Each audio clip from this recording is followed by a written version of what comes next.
am Laura, and I am a registered nurse. I worked as a nurse in hospitals and more traditional healthcare for 20 something years.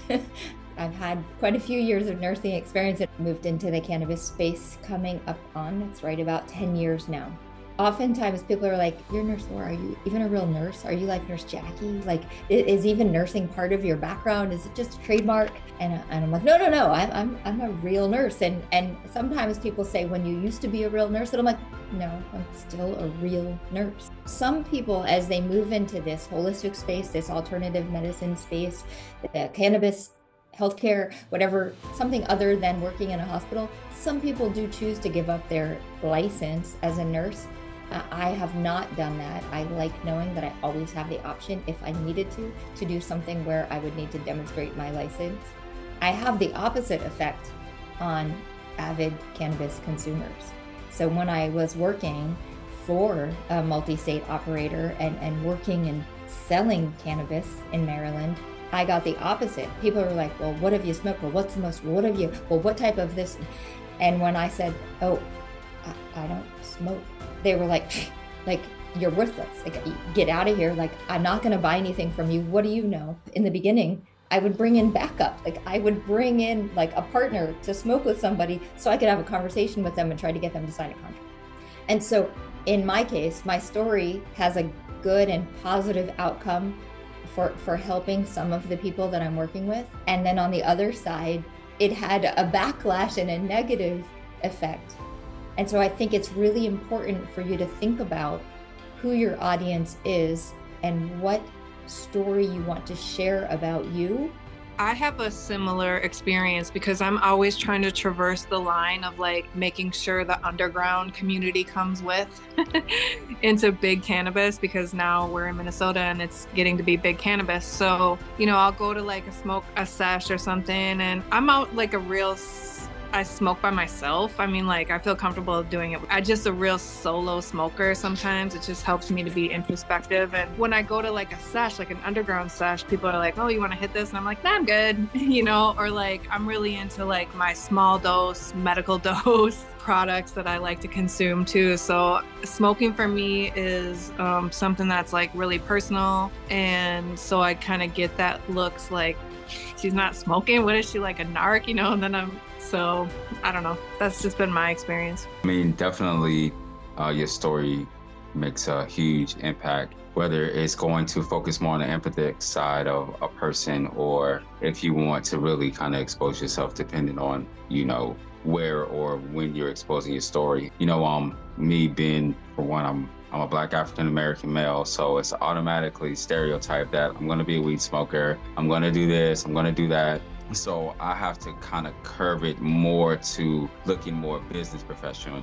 Relate to cannabis with my story because I had Guillain-Barré syndrome in 2009. I was down for about 8 months, in the ICU for 4 months, and I had to relearn everything again.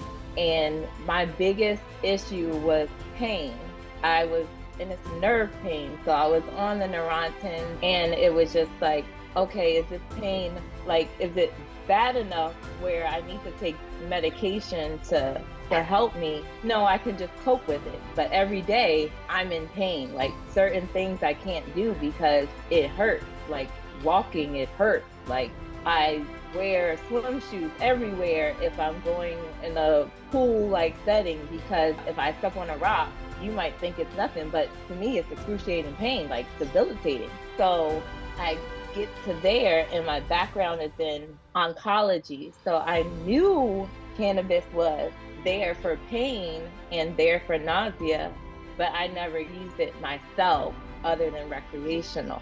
So when I got into using it recreational, I'm like, oh, this is helping me with my pain. This is helping me sleep at night, because I had that sleep-wake disorder where I'm up all night and then sleep all day and having to go back to work. I was on medication to stay up during the day and sleep at night. And it was just all these different medications that they just keep pressing on you instead of going a natural route. So now that I incorporated cannabis into my life, it's just learning that, oh, you know what? like, it's okay to utilize these things. I never knew that I had anxiety because I was the patient in the hospital. Like, I thought it was because I was a nurse, but it probably plays a factor. But being the patient is more, I feel more anxious, I feel like, for them than I do me being the nurse, because I know how it is to be on that side of the bed. And then adding different holistic things into my lifestyle, I can embrace my disorder instead of kind of like putting it on the back burner and acting like it doesn't exist, or acting like I'm not suffering from it and trying to be like everybody else. So it's like, okay, I found people that understand, and I can utilize cannabis, and I want to help other people utilize it. So when I come across patients that are suffering from pain and different disorders, I ask them, like, what else, what do you use for pain? And some of them will tell me, I'm like, you can be real, and or whatever. And I'll ask them, like, if they use marijuana, and I'll ask them, like, what do you use it for? Do you use it for anxiety? Do you use it for sleep? Like, we have a whole conversation at the bedside about what they use it for and how much they use, or when they don't use it, or should I use it for my procedure tomorrow? And it's like, well, if you do, make sure you let the anesthesiologist know that you used it. So it's not don't keep it a secret, because it plays a part in how we treat you. First things first, practice makes perfect. Just tell people, just talk and see how people respond. See if you get, like, because everybody's going to respond differently to your story and who you are and what you are. And regardless of if you spent 10 minutes sharing it or 5, it's you and you're important. And so I think the bottom line, though, if we're talking about like mastering the art of storytelling, it's a matter of practice. For me, your story is part of who you are, and it supports your why. So my last point was about trauma dumping.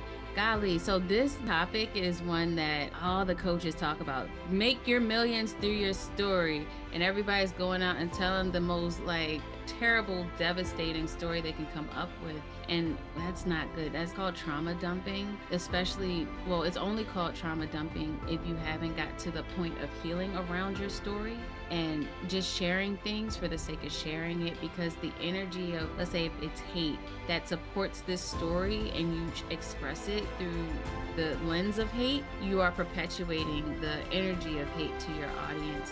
And so that, to me, is why spirituality plays an important role in the work that we do, because of this aspect of business development around developing our stories. And so be mindful when you're telling, like, some of the things, the difficult things that you've been through, the traumas that you've been through. Recognize when you are telling the story, are you telling the story to exploit your story for a personal gain, or to share it as an anecdote, right? And those are two very different dynamics to pay attention to.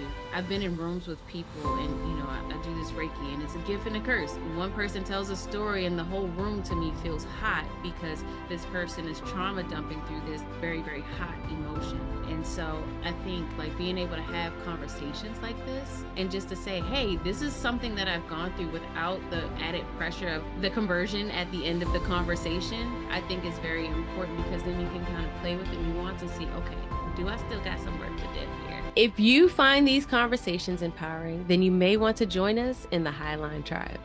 We are a community of nurses and healers who are seeking alignment. Try the tribe today for a step towards a transformative journey towards wellness and knowledge. See you on the inside.